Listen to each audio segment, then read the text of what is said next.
What if I told you that the vast majority of what's on the internet is part of something that sounds like it's right out of a cyberpunk thriller?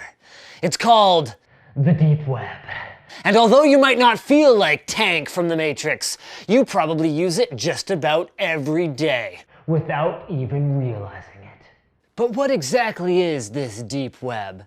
Actually, the definition is quite simple. It's the stuff on the internet that you can't bring up with Google or your favorite search engine, including everything from private social media profiles to hidden subreddits to medical, scientific, and business databases to the archived pages you'd find on the Wayback Machine, and really just any page that you simply can't get to without having the actual URL and the permissions to access it. And all this stuff really adds up. I mean, just think of how many Facebook accounts there are, how many companies with sensitive data and cloud storage, and how many private YouTube videos there are of God only knows what. Although it's nearly impossible to determine exactly how big the deep web is, it's been estimated that 99% of content stored on the internet is part of the deep web, leading some to compare the internet to an iceberg, with the deep web being the huge mass you can't see below the surface, except it's made up of corporate secrets and drunken selfies instead of ice. All right, Linus, speaking of secrets and substances, I just read a news story about some big shot online, drug kingpin or weapons dealer that got busted. Was he or she operating in the deep web too? Actually, not exactly. There's a lot of confusion between the deep web and the dark web, which is a somewhat similar concept, but has some very important differences.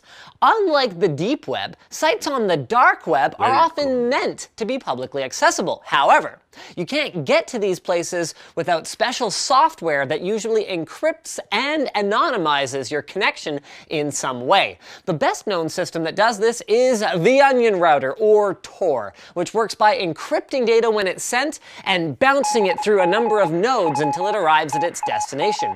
Each node only decrypts enough of the message to know where to bounce it next, so only the receiving user knows the actual content. This successive peeling back of encryption layers inspired the Onion's name. Because of Tor's high degree of anonymity, it's earned a reputation for all sorts of illicit stuff like trafficking of drugs, weapons, animals, and humans, crime for hire, scams, botnets, and all sorts of other seedy enterprises. But believe it or not, Tor wasn't invented by some group of online mafioso types hoping to make a quick buck. It was actually developed by the US Navy to protect sensitive military communications.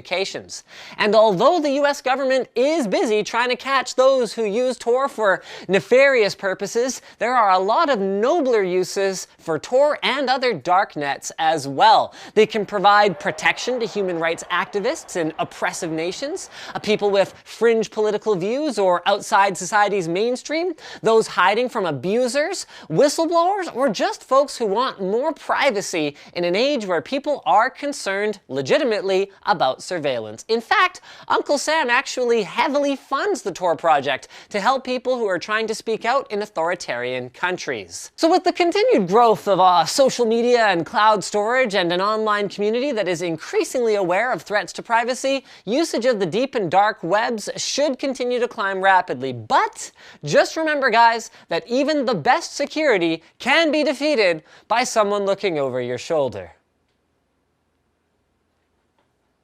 Speaking of looking over your shoulder, are you shopping right now for a case, power supply, cooling fan, or CPU cooler? Are you?